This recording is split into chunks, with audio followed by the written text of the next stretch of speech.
Hello everyone, welcome to study dentistry. तो आज हम देखेंगे इरिवर्सिबल पल्पाइटिस। ठीक है, लास्ट टाइम हमने देखा था reversible pulpitis, sequel of pulpitis का वीडियो चल रहा है ये, और उसी के ये सब पार्ट्स हैं। तो आज हम देखेंगे इरिवर्सिबल पल्पाइटिस। अच्छा, शुरू करने से पहले जिसने भी चैनल को सब्सक्राइब नहीं किया है, प्लीज सब्सक्राइब कर दो चैनल को, और please like, comment and share भी करिए अपने फ्रेंड्स के साथ। Okay, this will help me a lot and this motivates me a lot to make more videos for you. Okay, so now we will start irreversible pulpitis. See, the name says irreversible, which is not reversible. जो चीज reverse नहीं हो सकती, जो एक बार हो गई उसे आप दोबारा से चेंज नहीं कर सकते, उसे हम कहते हैं irreversible pulpitis. ठीक है, now come to the clinical features. सबसे पहले क्या होता है, डीप केरीज प्रेजेंट। अब जैसे कि रिवर्सिबल पल्पाइटिस में क्या था, इनिशियल केरीज प्रेजेंट थी, इसमें क्या होता है, deep caries present. As you can see, ये केरीज है ना, यहाँ पे ग्रीन पार्ट, ग्रीन कलर से जो मैंने इंडिकेट किया है, ये आपका केरीज है। ठीक है, दिस इज योर केरीज। तो ये केरीज किसको किसको इन्वेड कर रही है, देखिए ये आउटर मोस्ट पार्ट आपका एनामल है, then dentin and then red is pulp.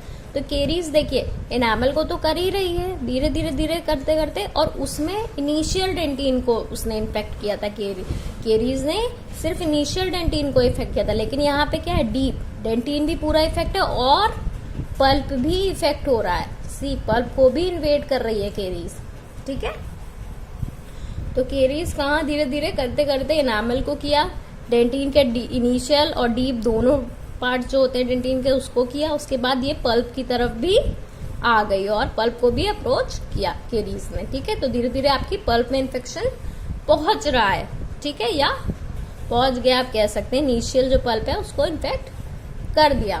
ठीक, टीओपी एब्सेंट। अभी टेंडर ऑन परकशन, जब आप माउथ मिरर के बैक साइड को लेके अपने टूथ पे टैप करते हैं तो उसे हम कहते हैं टीओपी या टेंडर ऑन परकशन। वो क्या है, अभी एब्सेंट है। ठीक, अब इन्वेजन किसका किसका हो रहा है, सॉरी यहाँ मैंने लिखा नहीं, इनामल एल, सॉरी। ओके, तो इनामल डेंटिन और डेंटिन इन्वेजन हो रहा है, डीप डेंटिन। ठीक है, वहां पे इनिशियल था, और पल्प। ठीक, then swelling, there will be no swelling. Okay, no swelling is there and pain persist after removal of stimuli when you remove the stimuli. ठीक है, जैसे मैंने बताया था पिछली बारी आपको कि कोल्ड या हॉट या फिर स्वीट फूड से क्या होता है, जैसे पर्सन जो भी पेशेंट है वो जैसे कुछ ठंडा या गर्म खाता है तो उसको सेंसिटिविटी या पेन फील होता है। ठीक है, लेकिन और जब वो चीज का असर खत्म हो जाता है तो पेन भी गायब हो जाता है, लेकिन इसमें नहीं है, पेन परसिस्ट का मतलब होता है रहना, पेन रहेगा। अगर आपने स्टिमुलाई हटा दिया, अगर आपने ठंडी चीज या गर्म चीज या कुछ भी, ठीक है, जैसे जो भी स्टिमुलाई इफेक्ट कर रहा है, अगर आपने उसे हटा दिया, उसके बाद भी पेशेंट कहता है कि मुझे दर्द हो रहा है। ठीक है, दर्द अभी गायब नहीं हुआ है, दर्द अभी भी है। ठीक है, radiographic features. Now come to the radiograph में आपको क्या दिखेगा, इल डिफाइंड रेडियोलुसेंसी दिखेगी, सेम एज रिवर्सिबल पल्पाइटिस, लेकिन इसमें आपको क्या दिखेगा, उसमें सिर्फ इनामल और डेंटिन को अप्रोच कर था, और इसमें पल्प को भी अप्रोच करता हुआ दिखाई देगा। इल डिफाइंड मतलब borders are not defined.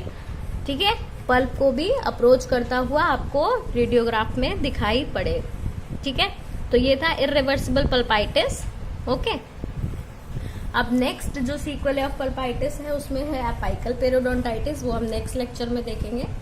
So please do subscribe my channel, whosoever is not subscribed yet. Okay, thank you so much.